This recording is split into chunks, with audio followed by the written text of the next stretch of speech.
Alright lads, so it's time to react to the 3 new character gameplays. I have yet to do it yet, believe it or not. Like, it's been out for like 2 or so days now. I haven't seen the character gameplays, so in this video we're going to be reacting to it, and then in a video later today, I will have a discussion of whether you lads should be summoning on this banner or not. And it is actually a pretty good banner, but at the end of the day, it is a premium banner, so, you know, don't go all in, lads. I would say, like, maybe limit yourself if you are deciding to summon it. So, firstly, Chad. Let's talk about Chad, right? Chad's a very good character, very good strong attacks, very good skills. The unique thing about him is that he does have hidden enemy, guard break, and poise. Not every character does get that.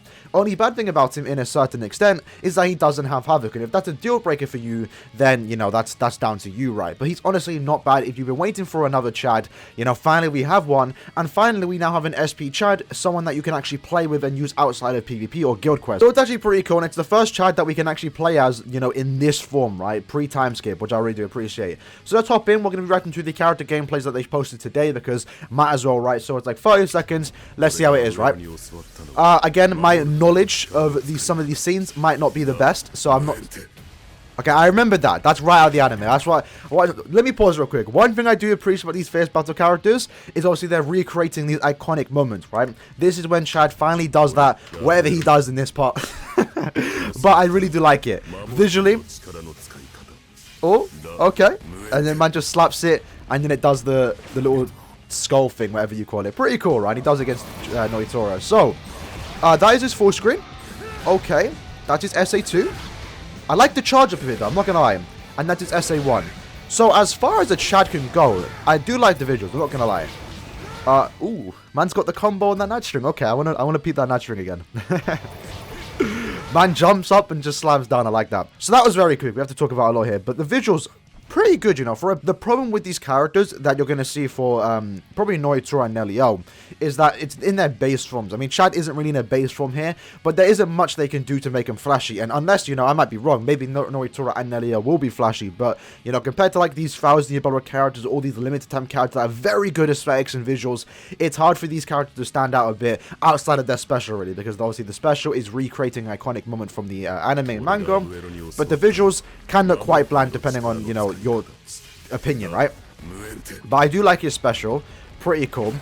The SA3, he's not bad. That's the I'm mainly judging the visuals here because we know the strength because SA3 is a full screen. That's very good. It does actually come out quite fast, which is a good thing. It just basically covers the screen, right? His SA2 is a 800 AoE in front of him, which is again another very good strong attack, right? He just doesn't have Havoc. Visually it looks cool though. Like he's charging up the attack. You can actually see the aura come out the arm and then just slams down. Leaving a crack on the floor. I like it. And then his first attack is just a lunge, which does look pretty good. As far as lunges go, it's not the worst one out there. And then that's his dash ring. So, Chad got himself a new character. That's all you can ask for. So, for the Chad fans out there, you finally got yourself a new Chad, which is something that, you know, you've probably been asking for a while. Because it's been almost like 2 years since his last version. And he only has 3 versions in the game right now. And only now 2 of them are usable. So, Chad is severely underrated in this game or unrepresented in this game. Same goes for a lot of other characters, right? So, I'm happy to see Chad get a new character. Also happy to see this NELLIEL. Also very happy to see this NOITORA in his base form. That's one thing I'm appreciating about these new phase battle banners, that we are getting base form Espadas, which is something we've been asking for a while. Kind of wanted most of them to transform in their special, but it's fine. We'll take it. Baby steps, right? Maybe in the future we can get that, and hopefully someday we can actually get a Kain face Aaroniero, but that's another story. So let's react to NOITORA. Oh, that is a sharp tongue, fam. That will cut you. Okay. I like his model, though, because they do update the models in this. That is SA3. Very good visuals. SA2 is just him swinging around his sword. Okay, I like it. And then his SA1 is a beam, and you can see, I'm liking this character. I'm not going to lie. So, you can see... Hold on, though. The gameplay is not done just yet. That's his Nad string. Ooh. Lucky he's not a Nad character. That actually looks fairly slow. It's also weird to see NOITORA being ranged with this kind of Zanpakuto. That looks like a slow Nad string, but lucky for him, he's an SP character, so it doesn't matter too much. But going back to the Soul Bomb, I like it, right? I like this, like, how it just goes dark, and then all we can see is the charge up, and then man just got his tongue out. You can see the tattoo there. I really appreciate that. I'm pretty sure the OG version, and by that I mean the 4-star version of the game right now, doesn't have the tattoo on his tongue. I don't think he even has a tongue in the model, right? So that's kind of cool.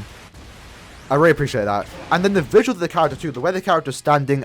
If I ever do review this character, maybe you lads can pull him and then let me do that. I do want to compare the 4-star character to the 5-star character and show how they do update the models. Because sometimes people just say, oh, you know, they're just reusing models. They're not. They're actually updating it. You can see by the way the character's standing too. Like, he does look very different. SA3 looks kind of cool. Jumps into the sky and just splashes down.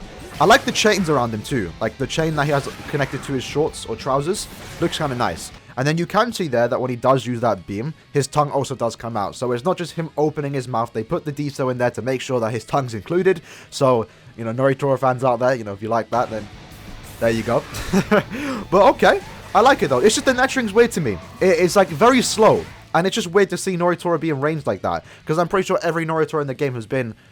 Maybe not the Parasol one, but that's, you know, seasonal. They can do whatever they want. But for a kind of character like this, it's just weird to see him being a ranged character.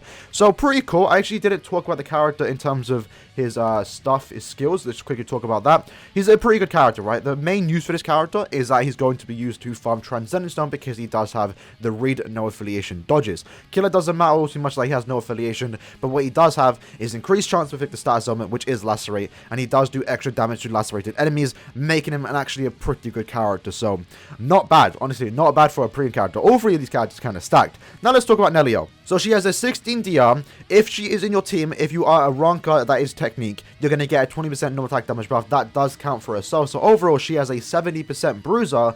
On top of that, if you are using it in Guild Quest, which that's where you're supposed to use her in, she has basically 100% bruiser. An absolutely insane character for GQ. She also has Flurry, Poise, 2 Flash Steps in case you do want to use it in normal PvE. And the main thing about her is that she does have freeze duration, which is important because the week that you want to use her in, the ranker week for melee, it is actually frozen pulse, so her being immune to it just makes her one of the best characters for that specific week. So if you were struggling in that week, this is the character to pick up. And that being said, I'm just happy, regardless if she's good or bad, regardless of the visual, well, she is good by the way, regardless of the visuals are good or bad, I'm happy to see this form of NELLIEL as a 5-star in the game. I've been wanting this for a long time, so I'm pulling it just for her, just to do one cheeky multi in the hopes that I can get her, and let's see the visuals. Oh, that's the thumbnail. I've already decided, that's the thumbnail. Iconic moment. Iconic moment. I like that. So, that... Oh, what is... Oh, that's an SA3, right? Oh, bro, I like the model for this Nell, though, man. I like it. I'm kind of fanboy. I'm not the biggest NELLIEL fan, but I do like this version of NELLIEL. You know, I like it. I'm not gonna lie. I'm actually kind of happy about that one. So let's go back to it, right? One of the most iconic moments, I think, in the Bleach franchise. This, when I was watching it, I got so gassed. So when I saw the number 3, I was like, yo, what? So, I'm happy to see this in the game. She's got the back. I like it. That's probably going to be... Would it be the thumbnail? Maybe it won't be. Maybe it doesn't look too good. I need to think. Maybe this will be the thumbnail. But everyone else has put that in the thumbnail, so probably not. But she's obviously blocking it. She sucks in the Sero that I think NOITORA fly to her. And now she's sending it back. Pretty cool. So, the SA3 is a sucking vortex. Very good for an ad character, by the way. This is probably the best draw deck 3 that you can have on a character like this. So, it's not bad. It just groups everyone up, gets them close, and obviously that means you can add them up. So, SA2 is a 960, but visually, it does look like a beam. It's kind of weird, because like it's just like she just pushes something with the air, right? She just does like an impact and somehow it hits the people behind. It's very hard to see where the area is, but it is 800 in front of her, so it's a pretty good strong attack. She is a NAD-based character at the end of the day, so it doesn't matter all too much, but... It's an okay attack. And then an SA1 is just a lunge. And I'm just happy to see this NELLIEL in the game, right? Been wanting for it for a while. And look at her. She looks nice. I like it. So one of the big things that people will say about her is the fact that she doesn't have guard break. But listen, she doesn't need it. Because she's obviously designed to be used in GQ. Now with the new update that we're going to be getting sometime potentially next week or in a week and a half, maybe she can get guard break. If she can't, she can definitely pick up maybe long reach. I think that's actually kind of reasonable for a character like this to actually pick up.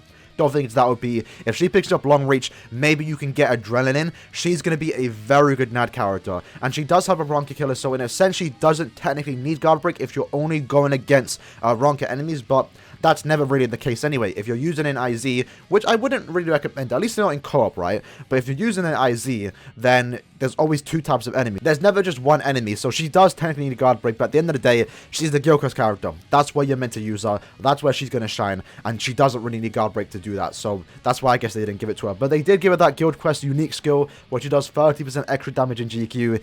Expect to see that on a lot of new characters coming out in the future. This is the start of future Guild Quest characters being designed specifically for GQ, but that's nothing new anyway. Renji, the Fierce Battle version, the Kampfu Otodoni, those two characters were designed specifically in mind for GQ, and, you know, they're not really bad outside of normal PvE play, so you can't really complain all too much. But that being said, lads, that was the video. Hope you guys did enjoy it, reacting to the 3 new character gameplays. Let's end it on the favorite moment from this whole character. That right there. Love it. So, hopefully you guys did enjoy the video. I know I'm late to this, but it is what it is. Just didn't have time. But in the comments below, if you guys want to join in, let me know what you guys think about these characters, how you feel about them, what do you think about the visuals. I think that all 3 of them actually look pretty great. For premium characters, for base from Espadas, I think they did a good job at this, so I'm actually kind of happy. That being said, I hope you guys did enjoy the video, and I'll see you lads in the next one. Peace.